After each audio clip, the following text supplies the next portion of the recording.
Well, back into today's video, we're going to have a look at weather going on into November for today's video. In for a lot of very mild weather, if not warm weather, over the coming week or so. Going to be a really warm start to November. We could be getting very close to breaking records through the first days of November 2015. So I'll have a look at all the detail on that in a second. And it looks like this warm weather is going to go on for quite some time, though probably not quite at the same extent as we're going to have it at the start of the coming week. But even up to the end of next week, it does look very mild, if not warm, for the time of year. So I'll have a look at all the detail on that in a second, but before I go on back, just to say about the ads. Links to articles on the pages of Gas Service, have a browse widgets, click through links if there's any articles that you're interested in. Thanks so much for doing that. Also video ads to those pages, which open out from the content when you watch them. They'll close back up against all helping to pay for the website. So I thought to start off with the GFS temperature and precipitation ensembles first of all. So we've got the temperature. Temperatures indicated in the middle part of the graph. We've got precipitation, rainfall indicated on the bottom of the graph. The temperatures are on the side and the dates are along the bottom. The red line here, thick red line, is the 30-year temperature average. You can see we're above average now. We're staying above average throughout the entire ensemble chart. So, well, a really mild, if not warm spell coming up there. No sign of anything particularly cooler or colder than average. Maybe a little bit of a cooling train later on into the second week of the month. Again, this is 1st of November just here. This is 9th of November just here, so into the second half of the month from this sort of area. But even with that cooling trend, we're still a little bit above average, and of course that's right at the extended range of the model anyway. And all you can say about that is a significantly milder, if not warmer, than average period, extended period, is on the way for the next week, maybe even the next couple of weeks. Precipitation spikes show got some rainfall coming up today and tomorrow. After that, an extended dry spell through the weekend and into the start of next week.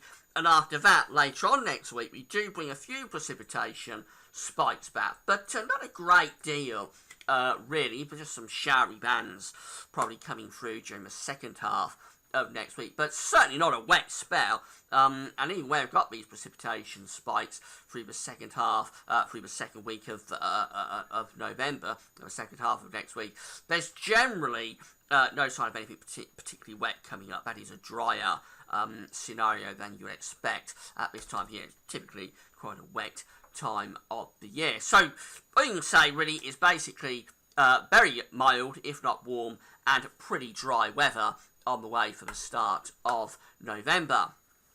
This is the temperature anomaly from the 29th of October to 6th of November, coming out significantly warmer than average, not just for the UK, but for most parts of Europe. You have to go over towards Black Sea to find anything particularly cooler than average.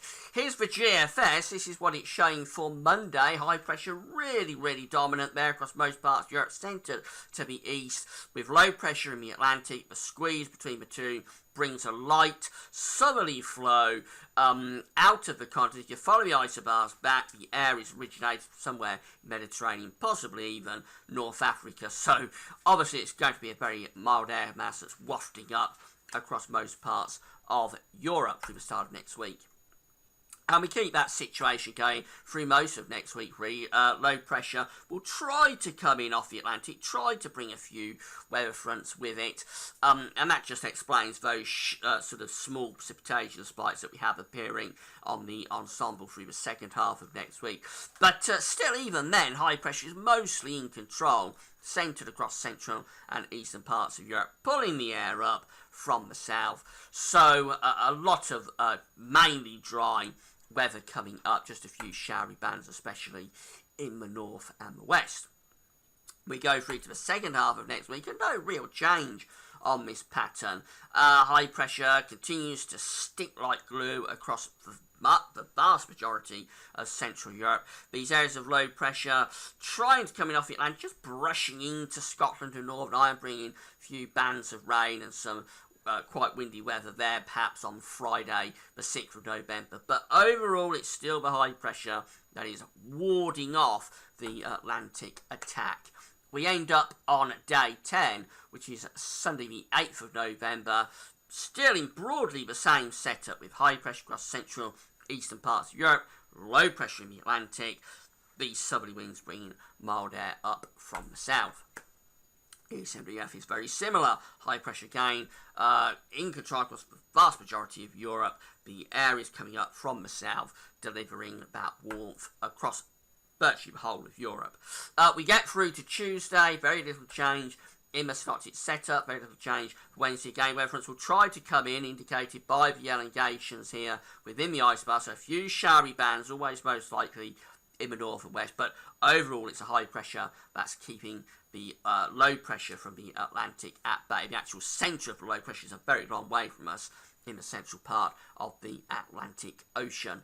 So with the air coming up from the south, it's staying very mild, if not warm, through to the middle part of next week. Had to think a little bit about mist and fog. The isobars are spaced out here, so there's not much wind, and if the skies are clear, it would just depend whether the skies are clear.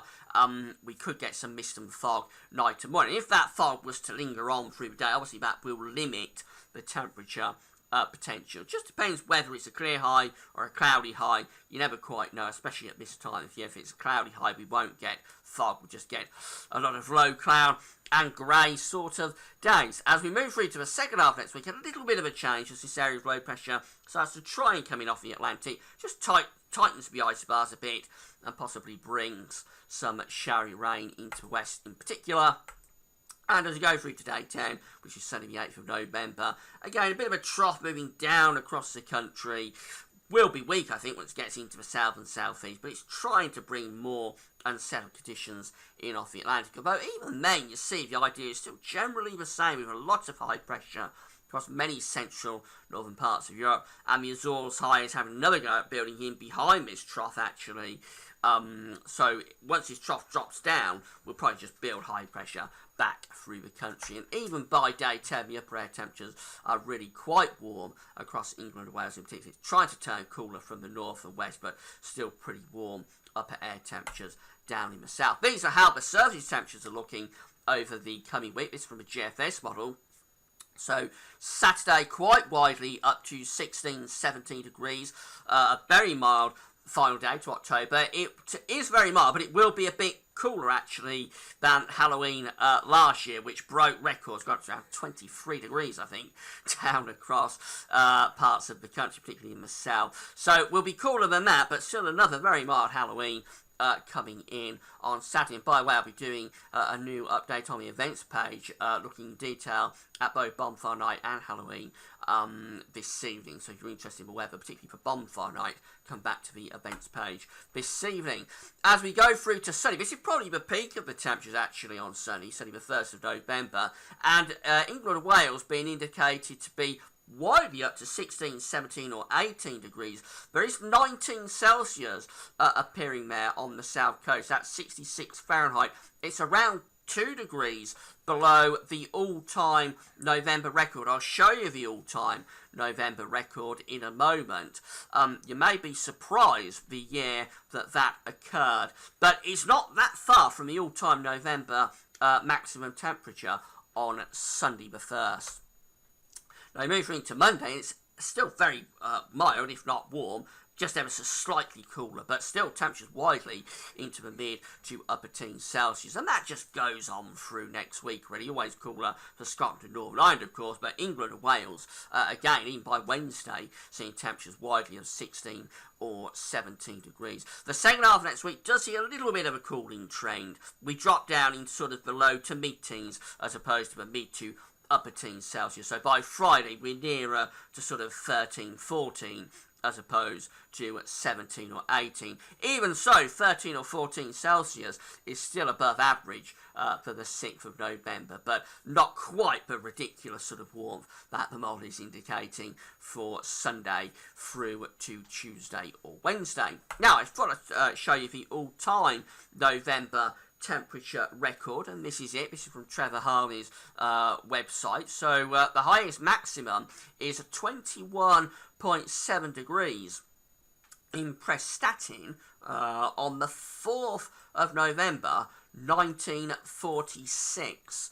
Now, I'm sure it goes without saying that if you know a little bit about the weather, your ears would have picked up a bit there when you heard the year 1946 mentioned, because that November precedes the very extreme and severely cold winter of 1946-1947. So I was making this point the other day, but just because you get a very warm start to November, it by no means precludes that you can't go on and have a cold winter. And of course, that is the all-time sort of confirmation of that the all-time highest November maximum temperature was set in November 1946. And we know what happened in the winter of 1946-1947, which was exceptionally cold, exceptionally severe, and exceptionally snowy. That doesn't say that we're going to have the same progression, of course, for this winter, but it just really gives you the idea that although it's very mild or warm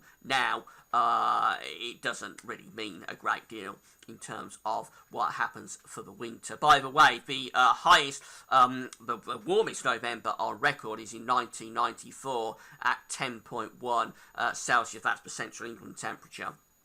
And that was before a mild winter, so 94-95 was a very mild Atlantic-driven winter. So two sort of scenarios that play there, a very mild November overall in 1994 and a very mild winter.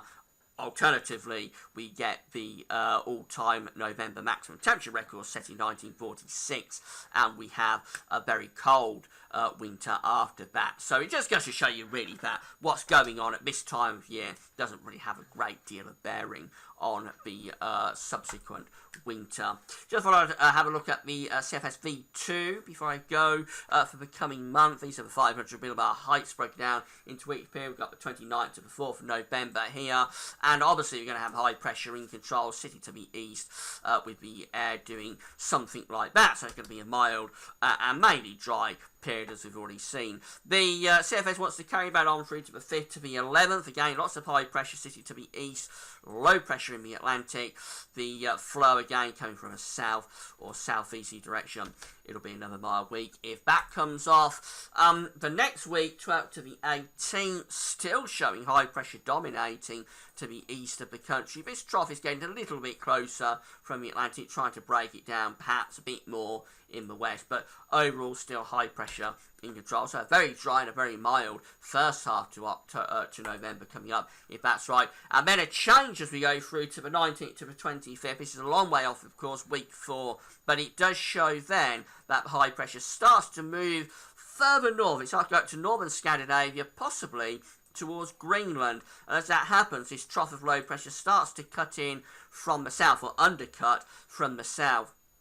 So this could be a more unsettled scenario. Certainly, it could also be a little bit colder as the air begins to start to come in, perhaps more from an east or northeasterly direction as that high pressure is repositioning. Wouldn't necessarily be talking about the depths of winter there, but certainly a bit colder, I would think, from that period from the 19th to the 25th, but it's a very long way off. Temperature anomalies break down like this. The first week, obviously, very much warmer than average, as is the second week, the 5th to the 11th of November, significantly warmer than average for that week. The third week, the 12th to the 18th, again warmer than average, and then we go into a cooling trend as the high pressure pushes northwards, start to bring in the air perhaps more from a northeasterly direction. Temperatures begin to dip. So maybe going more towards average, possibly even a little bit below average by that weekly period. It's a very, very long way off, though. I wouldn't necessarily take that too seriously. And the overall idea is that certainly for the first week to 10 days of November, we're in for some very mild conditions indeed. Also, a lot of dry weather coming up. So very benign autumn conditions for the start of November. As we go on later on into the month, we may see something a bit cooler, and we'll have a more detailed look at that tomorrow with JMA Friday, when we'll look at both the JMA and the CFS V2 to see what they're showing for the whole of November, and possibly a little sneak peek at December as well. That's all for now. Thanks for watching.